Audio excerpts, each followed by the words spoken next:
24장에서 예수님께서는 종말을 강조하시면서 마지막 때에 있을 대환난과 그리스도의 재림에 대한 말씀을 하셨죠.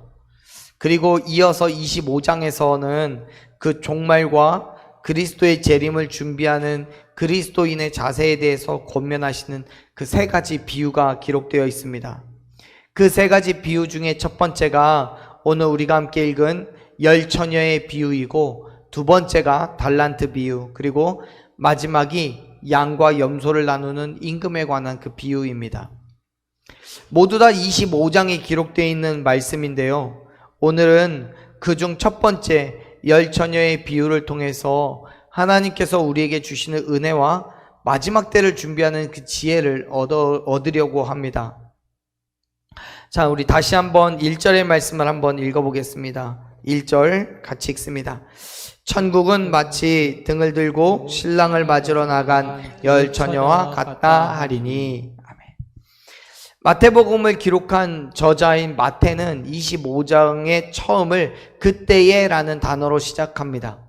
여기에서 말하는 이 그때라는 것은 이제부터 기록될 그 하나님의 말씀들이 앞에서 언급되어 있는 24장의 그 종말에 관한 말씀과 같은 연결선상에 있다는 것을 확인시켜주고 있는데요, 그 연결은 예수님의 말씀이 시간적으로 24장 이후로 계속 진행 중이라는 것과 함께 역시 앞에 있는 24장에서 언급되어 있는 그 사건이 일어나는 그 시점을 동시에 가지고 있습니다. 다시 말해서 종말의 때에 있을 환난과 그리스도의 재림에 대하여 말씀하신 예수님께서 이어서 천국의 모습에 대해 말씀하시는데 마치 25장에 기록되어 있는 세 가지 비유와 같다는 거예요. 그 세 가지 비유 가운데 첫 번째인 등을 들고 신랑을 맞으러 나가 10명의 그 처녀들에 대한 말씀을 함께 나눠봅니다. 일반적으로 유대인들의 결혼 풍습은 신랑이 신부의 집에 들러서 간단한 종교적인 의식을 행한 후에 신부와 신부의 들러리들을 데리고 자기 집으로 가서 혼인잔치를 여는 것으로 시작합니다. 그런데 때로는 신랑의 집이 먼 경우 신부의 집에서 혼인 예식을 행하는 경우도 간혹 있었습니다. 이때가 보통 해가 진 이후이기 때문에 신부의 들러리들은 신부의 집 문 밖에 나가서 등을 들고 있다가 신랑이 친구들과 함께 신부의 집에 도착을 하면 맞이하는 게 풍습이었어요. 그런데 문제는 여기에서 발생합니다. 신랑이 신부를 데리러 그 집에 도착하는 시간이 약속되어 있지 않다는 거예요. 정해져 있지 않다는 거예요. 그러니 당연히 신부의 들러리들은 등에 불이 꺼지지 않도록 충분한 기름을 준비하고 기다려야만 하는 거예요. 지금 1절의 상황을 볼 때 그러한 혼인잔치를 기다리는 신부의 들러리들이 모두 10명이 있었던 거죠. 그리고 2절 말씀을 보면 그 10명 중에 5은 미련하고 5명은 슬기가 있었다고 묘사합니다. 2절 말씀을 한번 읽어볼게요. 2절 읽습니다. 그 중에 5은 미련하고 5은 슬기 있는 자라. 아멘. 2절에서 우리는 예수님께서 이 비유를 통해서 지적하고 계시는 부분에 대한 그 힌트를 보게 되는데요, 바로 미련하다는 단어와 슬기롭다라는 단어가 그 힌트예요. 미련하다라는 헬라어 단어는 신중하지 못하고 예측이나 지혜가 결여되어 있는 상태를 의미하는 단어입니다. 반면 슬기롭다라고 번역되어 있는 헬라어는 신중하고 사려 깊으며 분별이 있는 상태를 나타냅니다. 이렇게 극단적으로 다른 성향을 가진 각각의 5명의 처녀들은 신랑을 맞이하는 그 자세와 태도에서 결정적인 영향을 끼치게 되죠. 여기에서 우리가 주목해야 할 것은 이러한 10명의 처녀들의 성향이 지금에서야 나타난 것이 아니라는 거예요. 우리 성경에는 2절 말씀에서 우리 성경에 미련하고 무엇하고 라고 번역되어 있는 단어가 헬라어에서는 어떠한 상황이 반복적으로 일어나는 것을 묘사하는 미완료 과거 형태를 띠고 있습니다. 무슨 말이냐면 미련하거나 슬기롭거나 이 10명의 처녀들의 상태를 묘사하고 있는 것은 개인적인 성향들이 어떠한 계기로 해서 지금에서야 나타난 것이 아니라 이전에서부터, 모르겠습니다. 1년 전인지 2년 전인지 아니면 태어나서부터인지 모르겠지만 이전에서부터 지금까지 계속되어 있는 성격이라는 거예요. 즉 미련한 5명의 처녀는 언제나 신중하지 못했고 지혜가 없는 것으로 살아왔어요. 그러니까 신랑을 맞이하는 지금 이 날도 평소와 다름없이 그렇게 있었던 거예요. 또 반대로 다른 슬기로운 5명의 처녀는 평소에도 사려 깊고 분별이 있고 신중했기 때문에 그러한 태도가 신랑을 맞이하는 날에도 자연스럽게 이어졌던 겁니다. 이러한 그들의 평소 습관이 신랑을 맞이해야 하는 것과 같은 중요한 일에도 영향을 주게 돼요. 이러한 일이 일어나죠. 3절, 4절 말씀 같이 읽어봅니다. 미련한 자들은 등을 가지되 기름을 가지지 아니하고 슬기 있는 자들은 그릇에 기름을 담아 등과 함께 가져갔더니. 아멘. 결국 미련한 처녀 5명은 등을 가지고는 있었지만 기름을 챙기지 않았어요. 하지만 슬기로운 5 처녀는 등과 함께 기름도 준비하고 있었어요. 사실 여러분 기름이 얼마나 있는지는 모르겠지만 신랑이 일찍 온다면 큰 문제는 없을 수도 있어요. 왜냐하면 해가 떨어지기 전에 오면 되죠. 등에 이미 남아있었던 그 기름이 떨어지기 전에 오면 되죠. 아직 날이 저물지 않았을 때거나 혹은 이미 가지고 있는 것만 사용할 수 있을 정도의 시간 안에 돌아온다면, 신랑이 온다면 얼마든지 그를 영접할 수 있을 겁니다. 그런데 언제 올게 될 것인지 전혀 예고되어 있지 않기 때문에 문제인 거예요. 게다가 5절의 말씀을 보면 지금 이 상황 속에서 신랑은 모든 사람이 지쳐 쓰러져 잠이 들 만큼 늦었어요. 사랑하는 여러분, 예수님께서 이 땅에 다시 오시겠다라고 하신 그 약속은 절대 변하지 않는 절대적인 약속임을 믿으시길 바랍니다. 그렇기 때문에 우리는 예수님의 약속이 성취될 그때를 기다려야 돼요. 그런데 문제가 뭐예요? 그때가 언젠지를 모른다는 거예요. 그 사실을 예수님께서는 이미 24장에서 지속적으로 말씀을 하셨고, 그렇기 때문에 미리 철저하게 준비하고 있어야 한다는 것도 이미 말씀해 주셨어요. 그리고 25장에서 그 준비에 대해 더욱더 분명하게 말씀하고 계시는 겁니다. 예수님의 임재가 언제 있을지를 모르기 때문에 때를 분별하고 신중하게 준비하라고요. 그렇습니다. 사랑하는 여러분, 마지막 때를 살아가고 있는 지금이기 때문에 세상을 분별하고 철저하게 준비하여 살아가는 저와 여러분 되기를 간절히 축원합니다. 새 신랑을 맞이한다고 부산을 떨면서도 정작 필요한 것은 다 놓쳐버리고, 그리고 결국 버림을 받는 어리석음이 아니라 철저하게 준비함으로써 기쁨으로 신랑을 맞이할 수 있어야 되는 거예요. 사실 여러분, 우리는 연약하고 부족한 인간이기 때문에 언제든 지치고 또 쓰러지고 넘어질 수도 있습니다. 보세요. 5절을 보면요, 당시의 상황에 대해서 이렇게 묘사하죠. 5절 말씀 읽어봅시다. 읽습니다. 신랑이 더디옴으로 다 졸며 잘세. 신부의 들러리가 나름대로 최선을 다해서 기다리고 있는데 신랑이 늦어도 너무 늦는 거예요. 아무리 기다려도 오는 것 같지 않자 이들은 결국 다 졸면서 잠이 들어버려요. 지혜가 있던 슬기롭던 슬기롭지 않던 상관없어요. 이거는요, 신랑이 늦게 오기 때문에 벌어진 일이지 누가 게을러서 미련해서 또는 슬기로워서 일어난 일이 아닌 거예요. 그냥 기다리다가 지쳐 잠이 들었어요. 그래서 지금 5절에서 말씀하고 있는 것은 이들이 잠이 들었다는 것에 대한 문제를 제기하는 것이 아니라 신랑이 늦게 오는데 얼마나 늦었는지를 단적으로 보여주는 말씀인 거예요. 사랑하는 여러분, 지금 우리는요, 예수 그리스도의 재림을 기다리고 있는 중입니다. 그런데 예수님은 2000여 년 전에 약속하시고 지금까지 오시지 않고 계셔요. 예수님이요, 지금 오시지 않았어요. 그렇다고 해서 여러분, 예수님의 재림이 취소가 되었거나 또는 거짓말일 수는 없죠. 언젠가는 반드시 말씀하신 그대로 이 땅에 오실 줄로 믿습니다. 그렇다면 여러분, 뭐 해야 되겠어요? 기다려야지요. 물론 그러다가 어느 순간 잠이 들 수도 있습니다.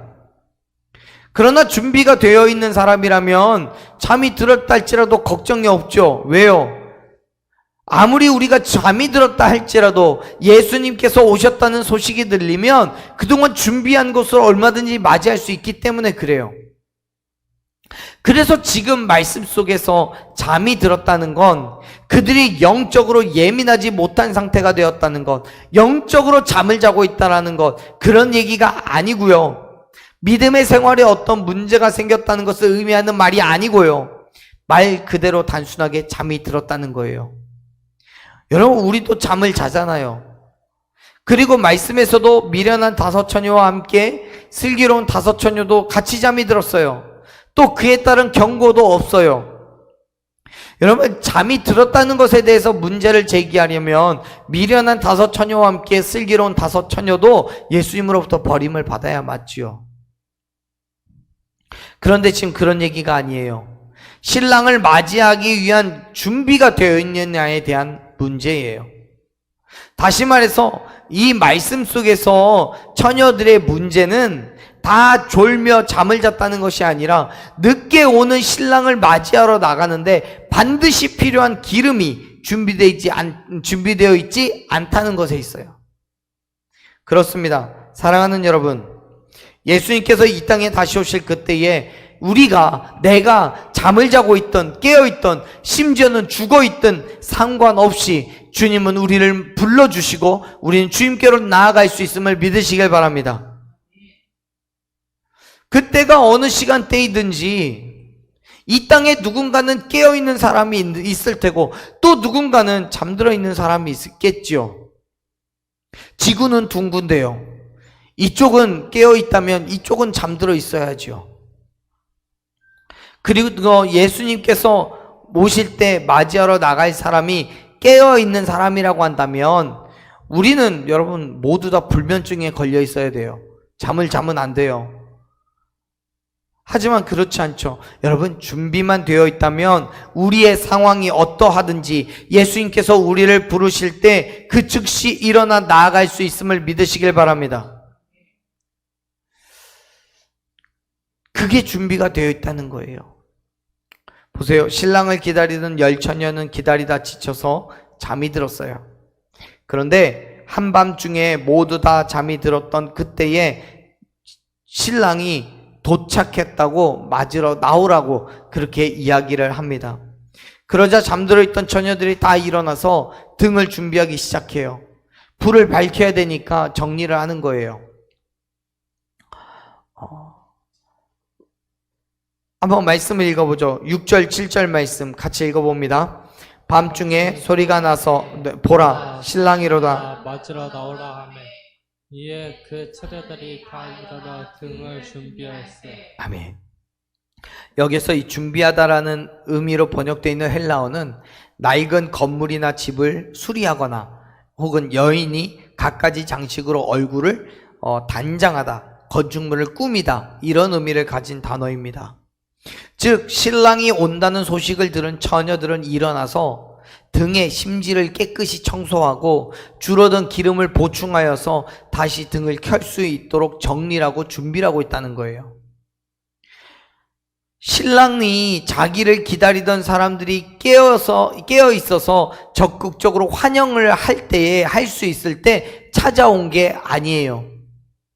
오히려 기다리다가 지쳐 잠이 들었을 때 정말 소리 소문 없이 찾아왔어요. 데살로니가전서 5장 2절 말씀을 보면요, 주의 날이 밤에 도둑같이 이를 거라고 그렇게 말씀합니다.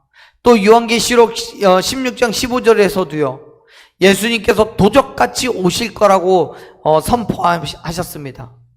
아무리 알지 못한 때에, 아무도 알지 못한 때에 그만큼 긴장이 풀어져서 경계를 느슨해졌을 때, 그때에 찾아오신다는 거예요. 지금 말씀 속에서도 마찬가지입니다. 아무리 기다려도 오지 않는 신랑으로 인해서 점점 긴장이 풀어져 더 이상 잠을 이길 수가 없었습니다. 그래서 졸고 있을 때 갑자기 신랑이 찾아옵니다. 그러자 처녀들은 다 깜짝 놀라 일어나 서둘러 등을 준비하기 시작합니다. 그런데 여러분, 문제가 생겼어요.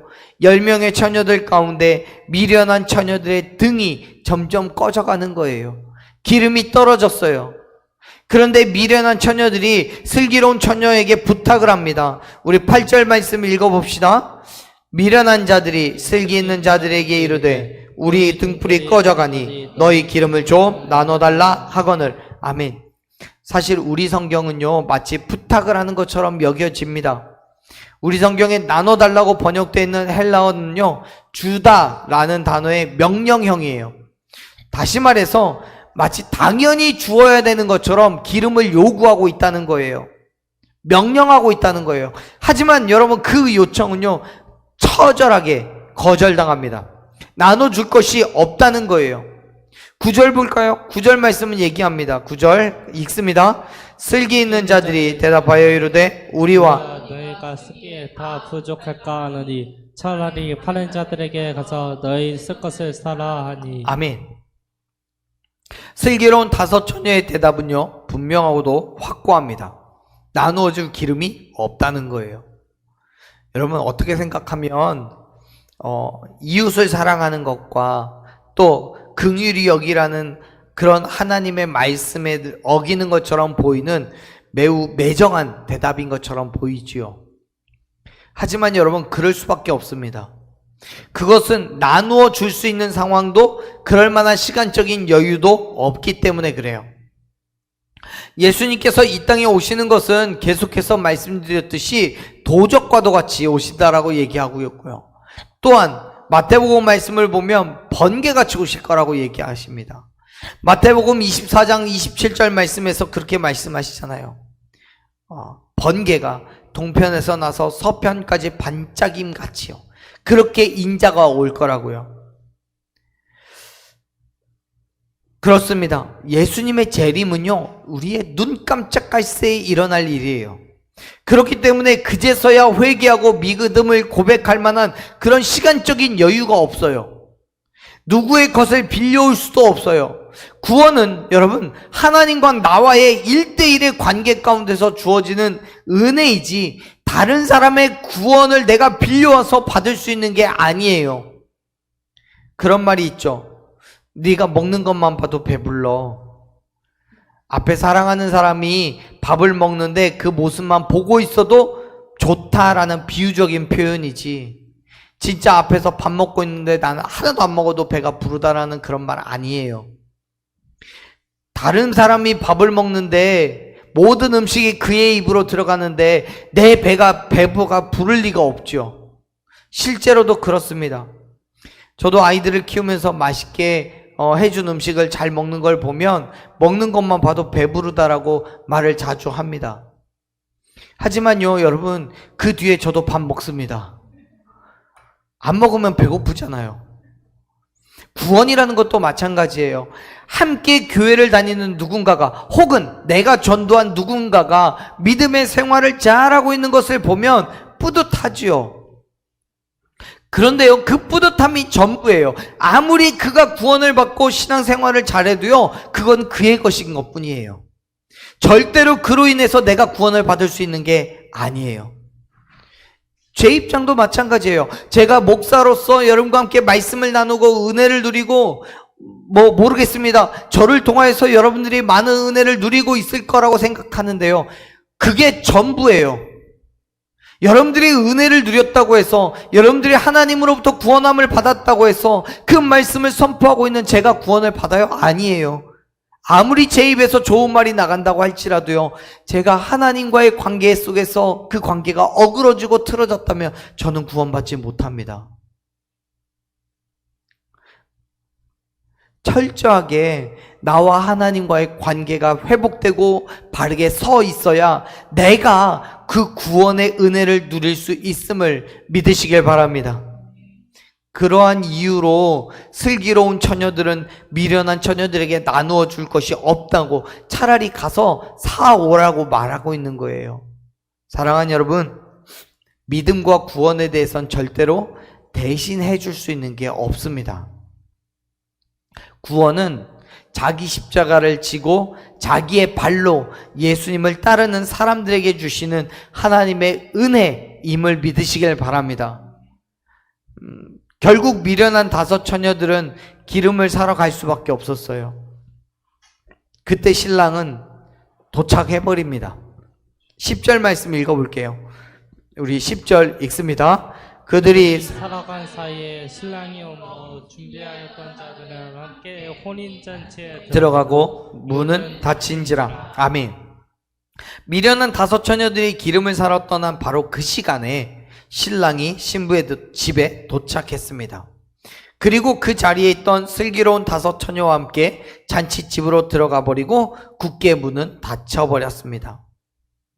예수님 당시에 주로 밤에 이루어진 유대인의 관습에 따라 일단 신랑의 입장과 함께 혼인잔치가 시작이 되면 강도와 도둑을 막기 위해 문을 굳게 닫아 걸었던 그 상황을 말씀하고 계시는 건데요. 그런데 문제는 한 번 닫힌 이 문은 다시 열어주지 않는다는 거예요. 그렇기 때문에 결국 미련한 5 처녀들이 돌아왔을 때는 문 밖 어두운 곳에서 울며 후회할 수밖에 없었습니다. 사랑하는 여러분, 하나님의 구원은 항상 날마다 구원의 기회가 주어지는 게 아닙니다. 물론 하나님께서는 모든 사람들이 구원받기를 원하시기 때문에 모든 이들에게 복음이 선포되어지고 그들이 구원의 문 안으로 들어오는 것을 당연히 원하시죠. 하지만 여러분, 영원토록 그 구원의 문을 영원토록 열어놓으시는 건 아니에요. 하나님의 정하신 때가 되면 그 문은 반드시 닫히게 됨을 믿으시길 바랍니다. 그리고 한 번 닫힌 구원의 문은 아무리 소리를 지르고 울며 불며 문을 두드리고 요청을 해도 열리지 않아요. 그럴 수가 없어요. 사랑하는 여러분, 하나님께서 저와 여러분에게 허락하신 이 생명이 다하기 전에 하나님의 말씀에 순종하여 구원의 은혜를 누리는 저와 여러분들에게 간절히 축원합니다.